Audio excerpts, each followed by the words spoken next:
दोस्तों, जहां पर बांग्लादेश एक तरफ भारत से 1 लाख टन अतिरिक्त चावल की मांग कर रहा था, वहीं पर भारत ने दूसरी तरफ इंडोनेशिया को 10 लाख टन चावल भेज दिया है और बांग्लादेश की मांग के ऊपर अभी विचार नहीं किया है। दरअसल आज ही खबर निकल के सामने आई है कि भारत की तरफ से इंडोनेशिया के साथ अपने ऐतिहासिक संबंधों को देखते हुए इंडोनेशिया में जब चावलों की फसल नहीं हुई है तो भारत इंडोनेशिया को 10 lakh ton non basmati rice भेजने जा रहा है। अब इसके उलट जो बांग्लादेश है वो भारत से 2 लाख टन बासमती राइस तो ले ही रहा है, साथ में 1 लाख टन अतिरिक्त बासमती राइस की मांग करी थी बांग्लादेश ने। पर भारत सरकार ने बांग्लादेश की इस मांग पर कोई अभी जवाब नहीं दिया है, क्योंकि इसके पीछे वजह है कि बांग्लादेश की बैंकों के पास पर्याप्त मात्रा में पैसा नहीं है भारत के राइस का पैसा चुकाने के लिए। इसलिए भारत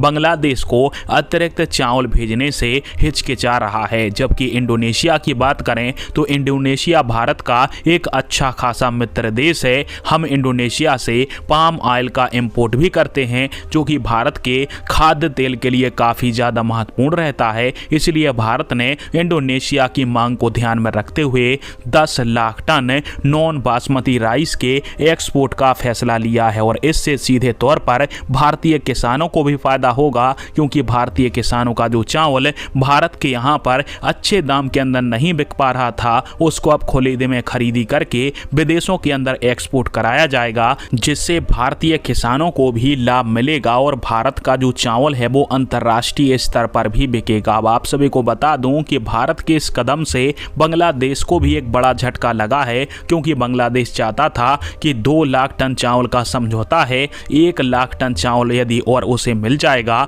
तो बांग्लादेश में चावलों के प्राइस कंट्रोल हो जाएंगे। पर भारत सरकार अभी बांग्लादेश को अतिरिक्त 1 लाख टन चावल देने के बिल्कुल भी मूड में नहीं है, क्योंकि पैसा वहां से मिलेगा या फिर नहीं मिलेगा इसकी कोई पुख्ता जानकारी नहीं है। क्योंकि ऑलरेडी बांग्लादेश के ऊपर भारत का बहुत सारा कर्जा चढ़ चुका है और 1 लाख टन चावल का कर्जा भी चढ़ जाएगा। और जैसे ही बांग्लादेश के हालात अच्छे हो जाएंगे तो शायद यह 1 लाख टन चावल बांग्लादेश को फिर बाद में दे दिया जाए। पर आप सभी को क्या लगता है, और क्या भारत को यह चावल बांग्लादेश को देना चाहिए या फिर ऐसे ही दूसरे जो कमजोर या फिर गरीब देश हैं या फिर जो जरूरतमंद देश हैं उनको भेजना चाहिए? नीचे कमेंट करके जरूर बताएं। नमस्कार, धन्यवाद।